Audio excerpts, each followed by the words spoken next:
All right, let's start. Thank you so much, everybody, for joining us for our, I believe, our 8th installment of the CPC Virtual Roundtable event.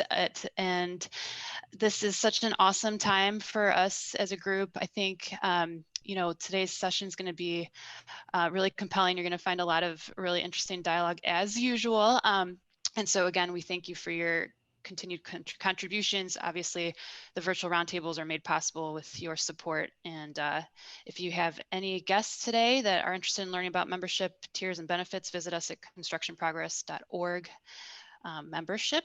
And on to the most important part. So breakout sections include inclusion and diversity led by Sasha Reed, moderating that with our expert on empathy. So Brent Darnell is joining us as the SME. It's going to be a really cool exercise in practicing empathy, something that we all are very much aware of, and learning more about it and its applicability to construction and the industry as a whole, which is a nice segue into our next breakout discussion led by Chad Pearson.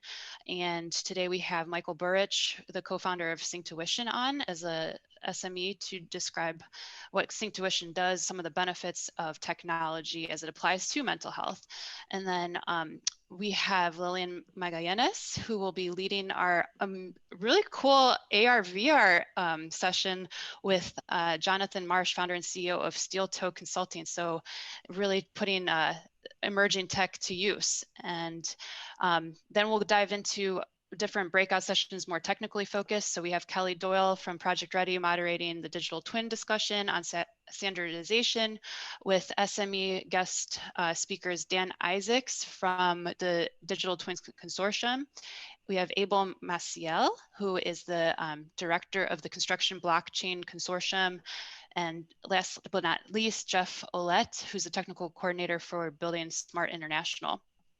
And breakout discussion 5 on reality capture, led by moderator Brianna Williams, senior product manager at StructionSite. She will be leading the group discussion on the owner's data needs with Construction Users Roundtable. Be sure to connect with Rob Fisher if you have not yet. And then last but certainly not least, Satyam Verma will be leading the tech stack discussion with the SME panel on progress tracking. We've got Lisa Duncan, the co-founder of ICT Tracker, alongside David Francis, also from ICT Tracker, and Dennis Stesjkal, and I'm sorry I mispronounced your name, Dennis, from Sage. So a great lineup. And I think we can go ahead and start breakouts. Nathan, if I missed anything. Yeah, we are ready to go ahead and start them. So thanks to Zoom for their continuous updates, and they have now given us the opportunity to choose our own room. So as long as you've updated the new one, I'm going to open these rooms. Those that have been assigned will automatically go to their rooms. If I accidentally put you in the wrong room, do just hit the leave room and we'll be able to fix that. And hopefully we can get everyone in there quickly. But here we go.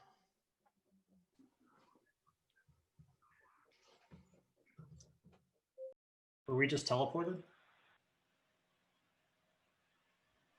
I thought it brought us back into the room, but no. I thought it did too.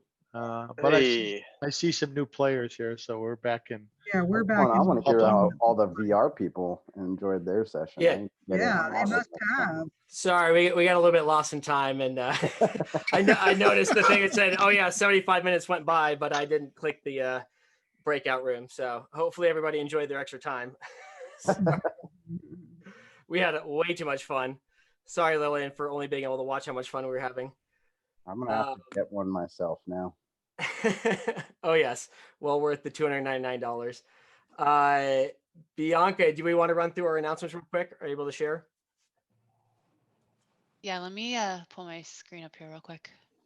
Oh, and should we do the first things first, of course. Got to have group our photo. Take our screenshots. Yeah. Actually, yeah. Let's do screenshots. 1 sec while I do our screenshots. Everybody, Oh no! on your favorite virtual backgrounds and filters and whatever else. Let me make sure we're actually saving these ones because I did. Looks like Travis broke a sweat while you were in the wind. Here we go. 1, 2, 3, cheese. And our second group. 1, 2, 3, cheese. So Travis, which Fortnite character were you? If If I knew any of them, I would have. Because it had like the red eyes, like the red. Demon eyes. All right, Bianca, now you can take it away. All right, let me just pull up the screen here one moment. All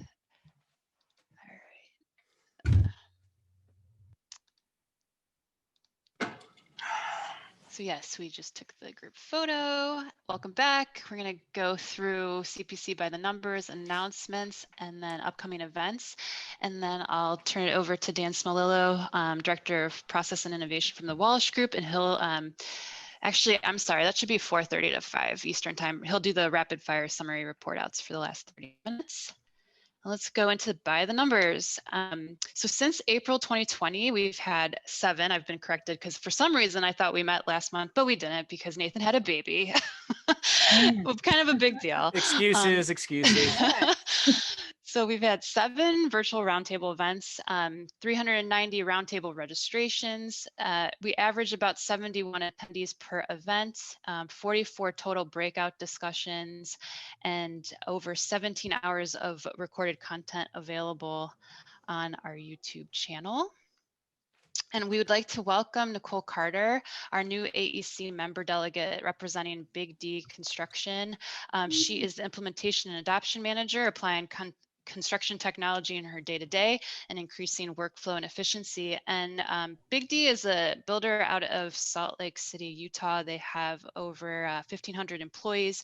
And actually what I wanted to share real quick, on their website, I found it interesting that it's probably the first construction firm I've come across that leads with in their headline that they start by listening very attentively. So kudos to Big D to kind of being the leader in that realm. And also we'd like to welcome our new collaboration partner, the Digital Built Environment Institute, better known as DBEI. They're Australian based, but they have a global footprint. They're a nonprofit with a mission to help the industry respond to change and the need for more sustainable practices. The Institute provides environment, services, and products to help industry adopt advances in tech and process, works directly with software developers, manufacturers, and industry leaders to respond to the changing needs of the digital practice in the built world. So I highly recommend you connect with Wesley Ben. He's the DBEI founder and executive chairman, as well as George Borkovitz. He's the principal of AEC Science and Tech. And we now are going to cover our CDX membership by the numbers. So as you can see, we have 86 total CDX delegates representing the bulk is 45% TSP, stands for Technology Solution Providers, 34 representing the AEC side, and 9 collaboration partners. And then we have 47 total supporting companies, and you can see the mix. There's, again, 11 collaboration. I'm not sure why it's 9 and 11, but we'll figure that out. 11 AEC firms, and then 31 TSP. Nathan, I'll turn it over to you for announcements. Thank you, Bianca. So you can go ahead and go to the next one here just to cover. So for all of our delegates, we are going to do end of year swag with some of our budget that we have left over. So found some pretty sweet North Face vests, as well as Yeti mugs.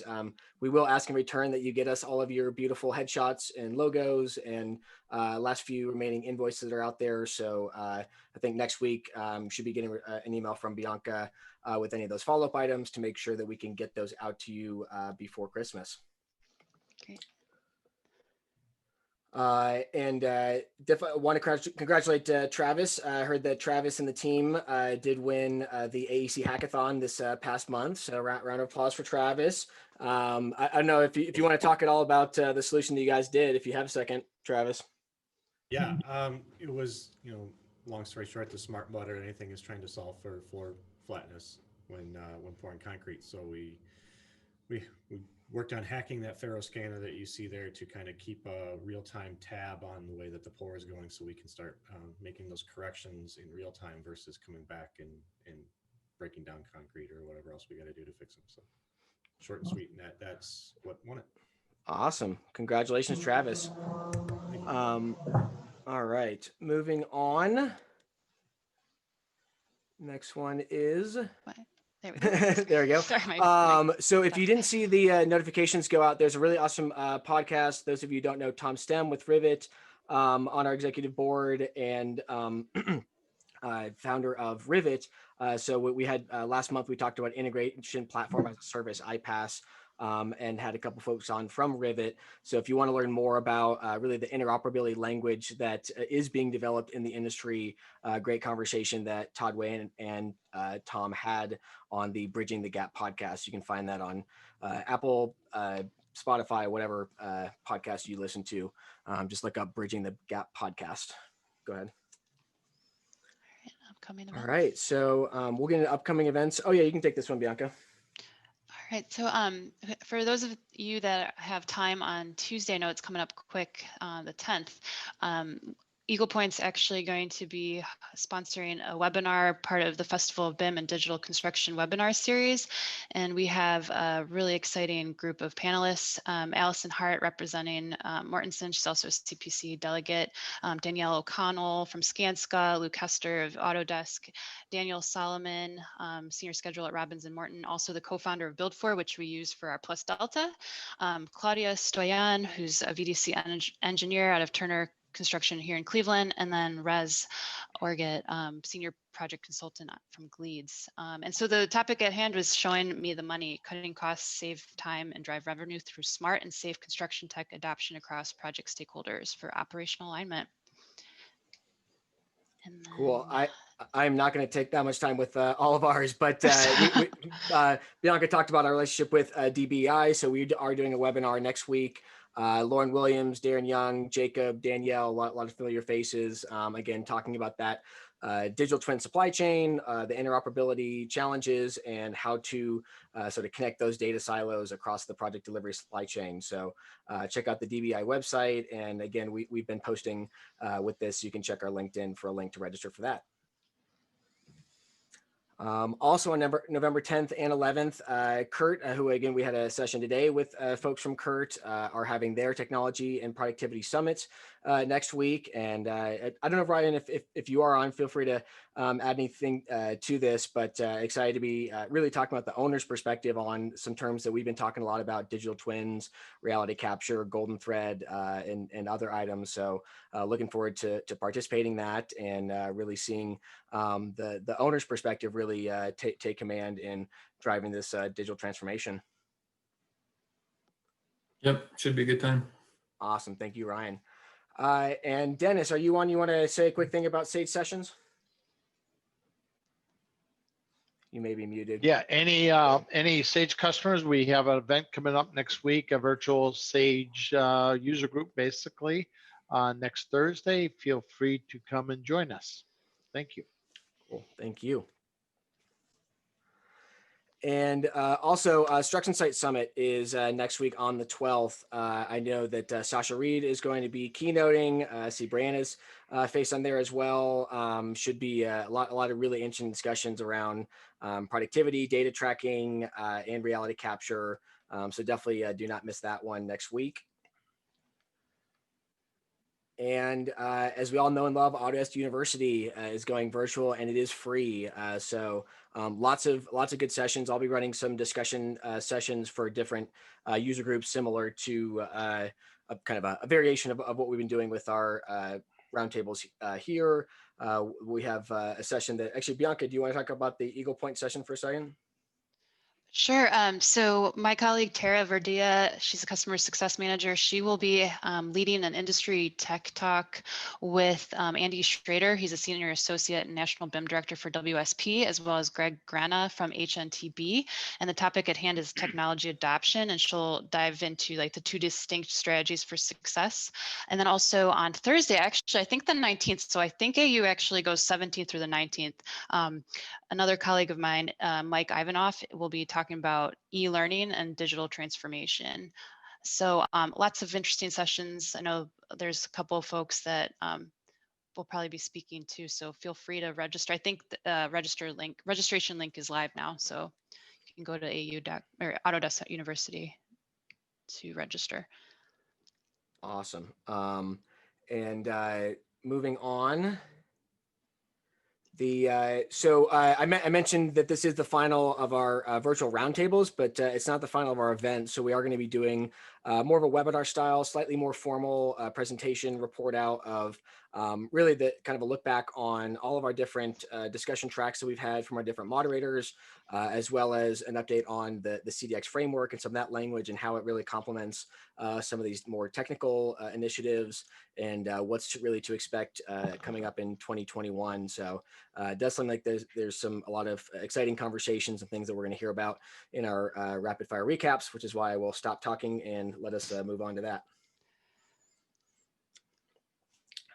Go ahead, say that real quick, Bianca, because we don't want to forget about that. I'll put Plus the link Delta. in.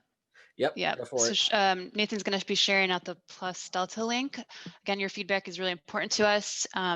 So give us your feedback on how you think today's session went with Plus and Delta, please. Awesome. And again, thank you again to everyone for joining us. And our logos are here. And now Dan can take it away. Take it away, Dan. Afternoon, everyone. Hope everyone is enjoying their fun Thursday, whatever day of the week it is today. Sorry, I'm just finishing my 5 a.m. coffee right now. But glad everyone could join us again for the virtual roundtables. Always excited to have you guys. Starting off first is the Inclusion and Diversity Group led by Sasha and guest speaker Brent Darnell. Thank you so much. Yeah. So this, I kept thinking, I said this was the 8th roundtable, so I'm glad Bianca corrected me. This was the 7th roundtable. And we wanted today's conversation around inclusion and diversity to be a little more action-based. What can we as individuals do to start to put some of this information that we've been learning over the past 8 months into practice? So we invited Brent Darnell from Brent Darnell International to come back and be our SME. And we talked about exercising empathy. Essentially, the idea that knowing, the better you know yourself, the better you lead others. So in this case, Brent walked us through some really practical exercises that help to build self-awareness. He shared how your origin story is really your material to build bridges between people. So how much you understand and know about your own origin story allows you to kind of tap into a more vulnerable place and speak to kind of where you came from and how you've shaped your worldview based on that experience. And really how some simple exercises can be done in a group that really create that additional level of self-awareness and help aid in recognizing your own unconscious bias and hopefully improve empathy. And so he also presented a little about emotional intelligence and how, unlike your IQ, your emotional intelligence can change, can grow, can shift, the number can improve. And so he shared that an interesting fact is that after researching multiple superintendents in the industry, he gives them this EI test essentially, and empathy and assertiveness, not surprising, are on opposite ends of the spectrum. And the delta between empathy and assertiveness on average is around a 19% delta between the two for superintendents in the field. So it's clear that these personalities are what's driving business getting done in the field, but that delta definitely gives us an area of where we can improve. And the good news is that this is not hardwired. This can be learned. You can challenge your own unconscious bias. So we learned a little bit about that. He spoke to how he's using Lean as a culture tool, really looking at creating and increasing respect between people, and showed us the most amazing Heineken video I've ever seen. Essentially taking people who are on opposite ends of the spectrum around climate change, gender roles, transgender people, and essentially put them together to build something which ended up being a bar. Then they opened a beer and they actually showed a video of each other's perspectives, which were total opposite, and gave them the option to sit down and have a beer and have a conversation or to walk off. And each person sat and had a conversation, and you really got to see something that frankly made me a little bit emotional with our current state, to see people actually from different perspectives talking. So all this was really about how you can take practical action. So this will be on YouTube once once we've got the recordings. I encourage everyone to watch if you need some practical ways to try to help you navigate, especially where we are today. All right, thanks, Sasha. Up next is mental health. Definitely something that I will be doing this weekend. We just are wrapping up our quality week this week, and it's been virtual, so has been a very fun and exciting week. And mental health has been a major focus, as well as the inclusion and diversity. So, Chad. Okay, how do I change the speaker view here? All right. Okay, man, this was awesome. I was really looking forward to this presentation, and it delivered. So I really encourage everybody to watch it, because I am not going to do it justice in this breakdown. In short, the world is moving towards a more, VUCA world, that volatile, uncertain, complex, and ambiguous. There's nothing that we can do to escape it, except to get better at preparing for it and repairing after our regular everyday engagements. And Michael and Vlad from Synctuition had a really good way of putting it. Every time you pull out your phone, you look at the TV, you open up social media, you look at the news, you're just having mud slung into your mind, just nonstop, a barrage all day. And we get home at the end of the day and have a shower and clean up, but there's nothing really to clean up your mind. And Synctuition is a very simple app that was developed with very complex technology and a lot of sweat equity that went into it to create this library of journeys that, as they describe, is kind of like a mind spa, where it's just 24 minutes. It just brings you through a journey. There's a beginning, a middle, and an end, and it flips the script on you from negativity to positivity, from stressed to relaxed. And if you or somebody you love can benefit from a little calmness in their life, and can benefit from just relaxing a little and get a little bit more clarity of mind, watch that hour. Just send in the link and watch it, because I can't describe the science behind it, but when you listen to Michael talk about it, it is really compelling. And when you hear him, actually there's watch it, and when you hear the science behind it, when you hear how simple it is to listen to, and literally all you have to do is just give 2% of your day, just give that 24 minutes, and it'll have an impact. I tried it myself this weekend, and I did feel the benefits by the third session. But my experience doesn't compare to Nick's testimony. Nick doubted this technology when he first heard about it, and he gives a testimony in that hour that makes me even more excited than what I've been experiencing. He's already going to work with a much more clear mind and navigating his day with much more clarity after 5 days of using this practice, using this app. And two, he said 3 times he's woken up now 15 minutes before his alarm went off, feeling better than he's ever felt. So these are real tangible results with a very simple technology. And it's the way that it uses 3D binaural beats. It's a rhythmic entertainment app, very simple, and it's designed for people kind of like myself, and I'm assuming a lot of people in this room, who have a little bit of a problem relaxing. I cannot meditate for my life as if my life depended on it. I've tried and I failed miserably. So when I told them that story and how this actually felt like a step in the right direction because I was able to do it successfully, they just kind of laughed and said, yeah, that's exactly what it was designed for. So I know some of you are exactly like that, because I've seen all you guys work and you guys are just as bad as me, if not worse. So it was designed for people like us, so give it a shot.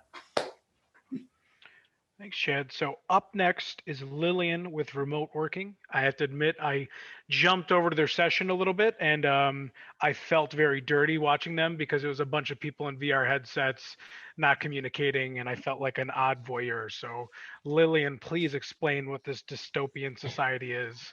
Oh, I don't know if I'm going to give it some justice today, but this was definitely a very unique session to moderate.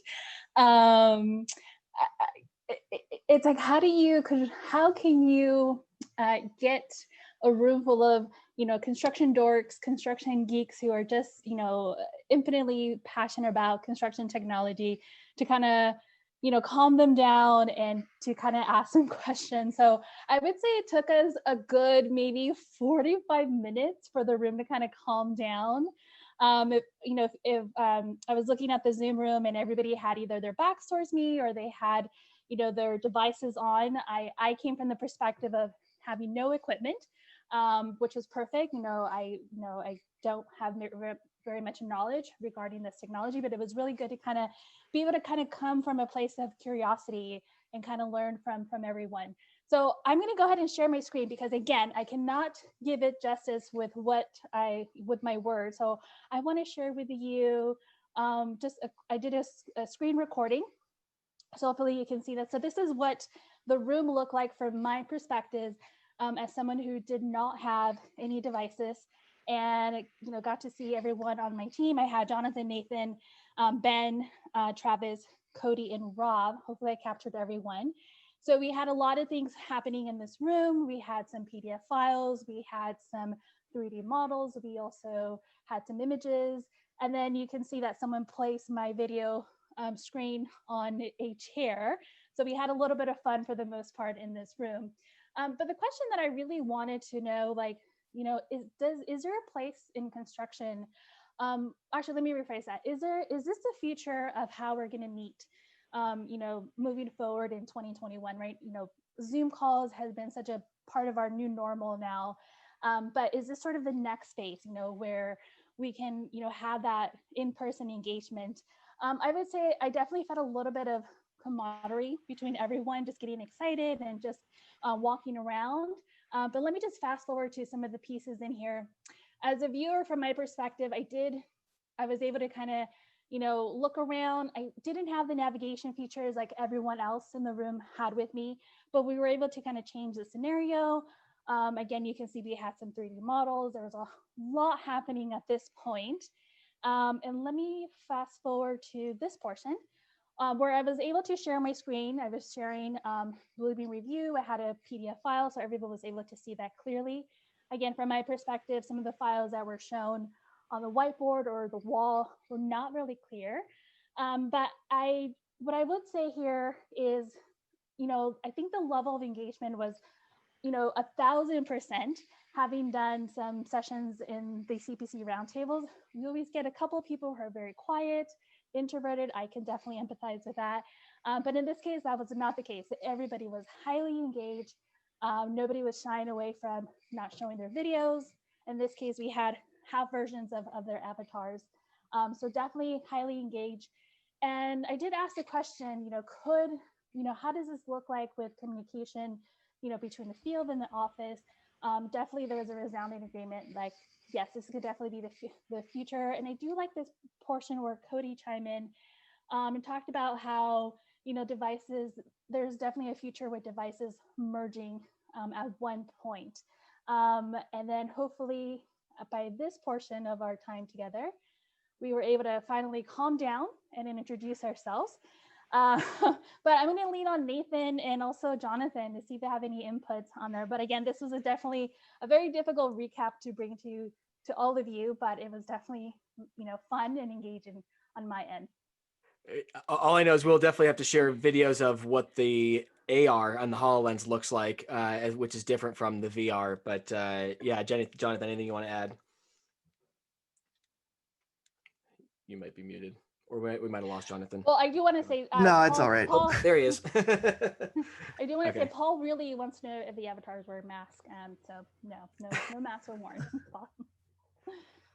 I was actually worried about my bad breath, and then I realized, oh wait, they're not actually that as close to me as I think they are. So yeah, I think that was one of the cool parts, is that you saw a lot of people as they moved too close to you actually take a step back because somebody's getting in my space. And it was really cool to see, I think it was, like you said, Lil, about 35 minutes before everybody actually calmed down. And it was just, we were trying all the tools, all the functions, but once you calm down and if people were used to it, I could see it being something that people really enjoy. And one of the things I would say is she actually has the room sitting up there in the chat. So I saw somebody had a magic leap on, but you can jump in to that room, just hit that link, you'll be right in. And I thought that was easy too. Like, we can save the rooms, we can share it with each other. It's a really cool environment to experiment with. And I hope you guys spend a little time in VR and mixed reality over the next month. It's fun. It makes me feel a little less dirty now, not knowing what you guys were doing in that room. So Oh no. There's parts of the recording we're gonna have to cut out for sure. There we go.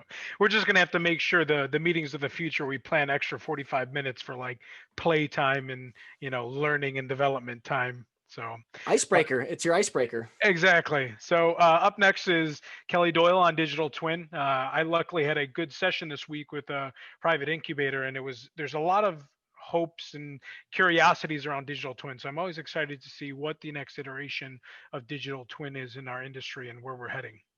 So Kelly. Well, my group did not disappoint yet again. Every time we get into these discussions, we use every single second and run out of time. And today was no different. We were looking at standardization, trying to understand some of the different organizations that are involved, how they're coming together, what they do, and what synergy do we get out of not trying to recreate the wheel all over again. So just to kind of hit some of the high points, you know, we heard from Abel representing the Construction Blockchain Coalition, and he was talking to us about how smart contracts serve as the foundation for that golden thread that we've talked about in previous meetings, this golden thread of data that flows all the way through the model. The blockchain and digital ledgers, create traceability within the digital twin. So that creates connections between things. And because they're doing that, it's protecting BIM and it's protecting the IP and folks, it builds the trust relationship. So we have this digital representation of reality, but it's such a foreign concept. How do you bring trust into it? That's one way to handle that. And then we heard from Dan Isaacs from Digital Twin Consortium. It is a relatively new group. It was formed in 2020. They will actually be publishing a definition very soon of what is a digital twin, because if you ask 28 people, you'll get 28 different answers of what a digital twin is. They are tackling this from multiple industries: automotive, aerospace, infrastructure. All of this stuff is ongoing, and there are specific working groups with major organizations leading the charge, from Microsoft and Dell and Autodesk and others, GE. There's just a great amount of effort going on across multiple industries. And the whole goal here is that each one of these industries learns from the other. So it's really a high level communication and collaboration. They gave us an example of this mining company that has actually been able to save $4 million to date, because they realized they were losing 84 tons of ore because of the way their systems were set up. They were shutting down for periods of time for unnecessary reasons. When they built out their entire operation as a digital twin, they found these gaps, they closed the gaps. $4 million actual savings, and it's ongoing. So the savings will just continue. And then Jeff talked to us from Building Smart International. His real focus there was trying to connect the dots. We already have lots of organizations tackling issues at multiple levels. His point: why reinvent the wheel? Why do at one hackathon what somebody's done at another hackathon? Let's look into what's going on. And that's the great thing about getting the introduction from these organizations. We're getting to see some of what they're doing and the opportunity to learn more about them. Answer why before you can answer how. Why do we want a digital twin? What are we trying to accomplish? We as an industry tend to go after the shiny new toy, and especially with over 2,400 different construction technology tools in the industry, we're awash in tech. So it's easy to go to the how. We're trying to solve the problem before we've even defined what that problem is and why we want to do it. So collaboration and participation is the key. Let's find our ways to get involved in one of these organizations. Anybody, take a look at the videos, learn some more about it. You can get involved in digital twin too, because you definitely have a piece in the game. The discussion questions: where do we have living examples we can study? There was multiple examples given. I'll encourage you to jump in the video. A bunch of them overseas, some of them here. Talked about a lot of good examples there. And then, you know, an important question: how do we get some of these small developers, the guy that or guys or gals that own buildings in Charlotte, you know, they've built 3 buildings. How do they learn to leverage the digital twin, the benefits they get, just like the large data center owners who've been doing this for years? So join the video, you won't be disappointed. Thanks, Kelly. Up next, reality capture with Brianna. Was only able to catch the kind of tail end of their discussion, but always excited to hear you guys are putting the eye back into a solid BM and, you know, really utilizing those models and understanding reality capture. You know, always excited to hear what's coming out of this group. Brianna? Awesome. So today we were talking about the owner's data needs, and we kind of framed it going back to the very beginning, talking about, you know, what is reality capture? What are the tools that make up reality capture? And with that being said, there are hundreds of different ways that you could potentially define reality capture. And with those, there are different outputs that each of those different tools are going to create. And we had CURT with us. Thankfully, we had a couple of owners in the room, and they were able to talk through what different tools, activity, and output do they need from the owner's perspective, whether it be during pre-construction, the phases of construction, or whether it be facilities management or operating the building at the end of the day. So we stuck with a series of questions really focused around activities and outputs. So what are the activities that the owners are going to be doing with reality capture data? We had Randy from Duke Energy, Jim with Owens Corning, and Ryan with Vestas. And then we actually had a couple of other owners and contractors in the room able to give their perspective as well. And we stuck with the questions of, you know, what do you use reality capture data for? And there are so many different situations where the owner is going to be using different types of reality capture data. And the ones that we talked about were different elements of scan data, whether it be point cloud, whether it be they're doing a lightweight scan during construction or after construction, or once the building is completed and they want to make some kind of modification in the future. They also talked about hard hat mounted wearables, where they can project some of the capture data that was done during construction and compare it to current conditions. And then we moved on to, what do you as the owner need from reality capture for the life cycle of your project? And I think this is where the meat of our conversation really took hold, where we were talking about, you know, everyone wants this digital twin, and Kelly talked about it a little bit.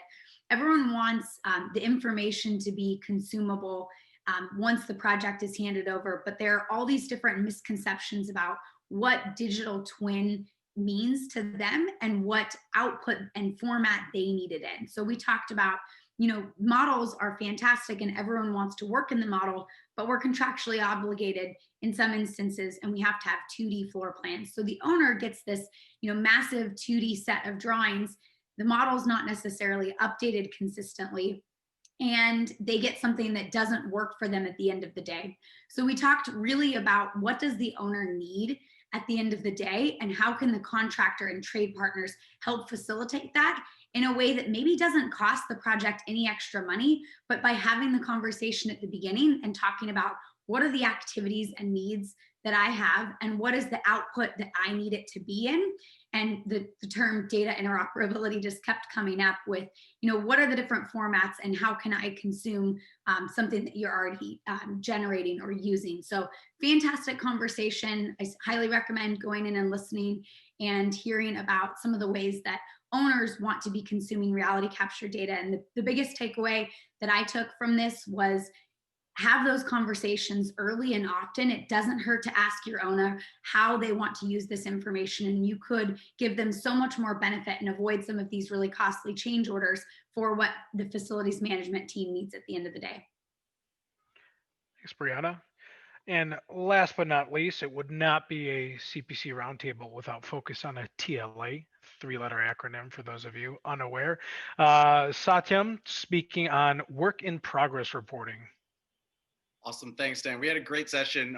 Dennis is really the expert here, and I didn't want to try to dumb it down for everybody. So we're going to let Dennis do the recap so that we can really get into the meat of what we talked about. Well, I think the first 15 minutes or so aren't recorded anyway, so we'll need a mini recap of that anyway.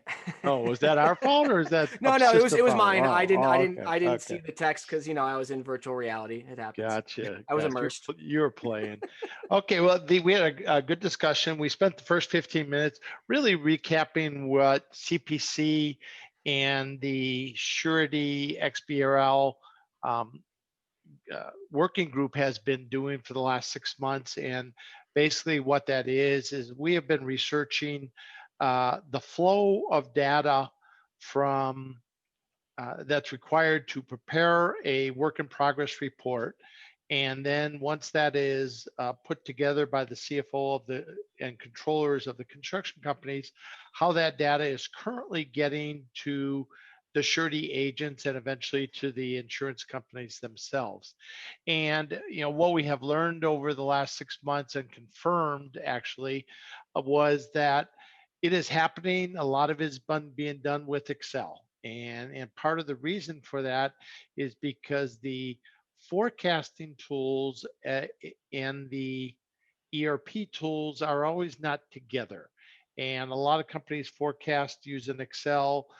Some companies do have the forecasting system in their ERP, and that allows for all the data to be kind of in one spot, which actually better positions us for creating a XML-based file for the surety. But it's an exception right now that the ERP systems have that data. So we just kind of talked through that, and what we're working on, again, from the CPC perspective, our next step is we're working with the CFMA to get a survey done just to kind of finalize our findings. And then from there, we'll see where that takes us. But we kind of walked through that whole progress. Everyone agreed that, yeah, that's pretty much what is happening out there. And that there's a gap right now between the field capturing data and eventually that progress report or that WIP statement being prepared.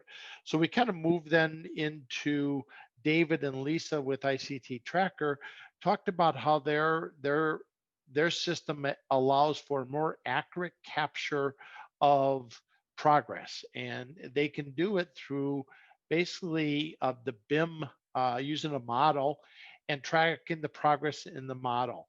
And a way that David used a word that I had just never really thought of it from this perspective. When people say doing a takeoff, I always think of the estimating process, and we're estimating quantities in order to estimate the particular task or work. So I'll do a takeoff to find out how many square feet that wall is so I can properly estimate it. Well, he used the word takeoff from the perspective of, I'm going to take off the progress. And that was really I never looked at it from that perspective. And that's basically what their tool does. It allows for the model to be, to diagram in the model what progress has been made, which then can translate into quantities, which then can feed further upstream into the cost codes and get into the percent complete, et cetera, et cetera. And so I believe we left the conversation and everyone agreed that it made a lot of sense. That one of the challenges though is not all the models are there.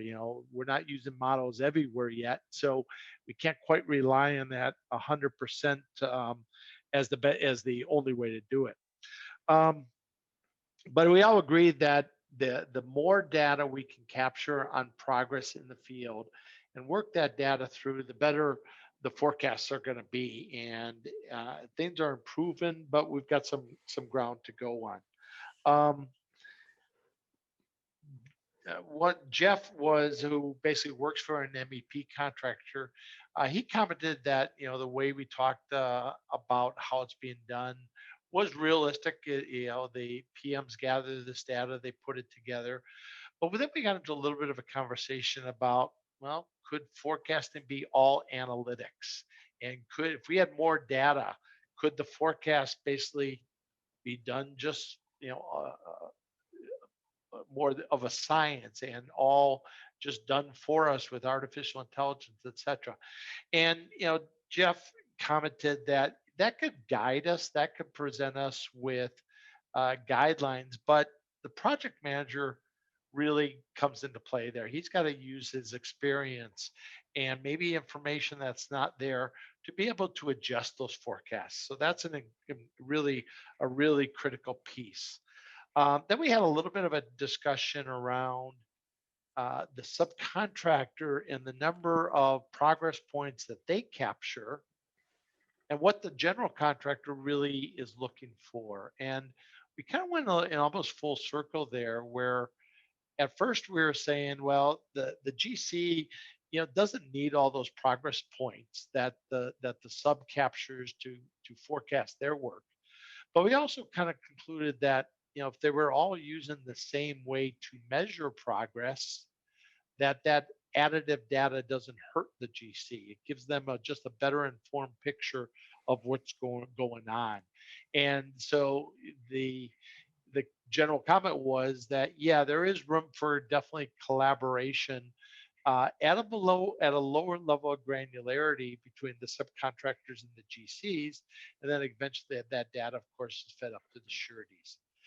So collaboration, and I think we all agree that's part of construction these days, and it's showing up in progress tracking as well.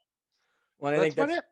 Thank you, Dennis. I think Dan had to run, so I'll wrap us up. I know we're a few minutes over, but you can already see, I think that the more you listen to our three technical groups, the overlap, the more granular you get, the more the lines start to blur between the groups. I can see Brianna laughing because it's so true that in order to get what you're looking for, Dennis, you have to achieve what Brianna's trying to focus on of the reliability of the scans, and all this at the end of the day comes together to that digital twin supply chain. So it's not one or the other. It's a yes and. But I will wrap. Go ahead, Bill. Interoperability. Yes, it is no longer a deer in headlights word. It's okay. I actually know what that means, and that the shared pains is really around interoperability. So more to come on that. December 17th. Keep an eye out for that webinar invite. You'll definitely be hearing from a lot of these same folks, and hopefully getting some verbal commitments on how we're going to continue to push this forward in 2021. But once again, thank you, everyone. Thanks to all of our moderators, subject matter experts, everyone making the 2+ hours, and we still got 35 folks on here. It's amazing, guys, that you guys all take the time to nerd out on this stuff, but it's important. So thank you all. Thank you, Nathan. Good job. Awesome. Till next month. Thanks, guys. Thanks, man. Thank you. Thanks, Nathan. Thank you. Talk Bye. soon. Congrats on the child. Thank you. Thank you. Oh, yeah, Congratulations. I know. I'll bring him next time. Where's I pictures? promise. Where's pictures? I Oh know, yeah, okay, let's get a real. Let's get the kid out. Background check. If you guys want to wait a few minutes, I can go grab it. Just remember, your work got exponentially greater. Yeah. Yes. Tell me about it. You have no idea.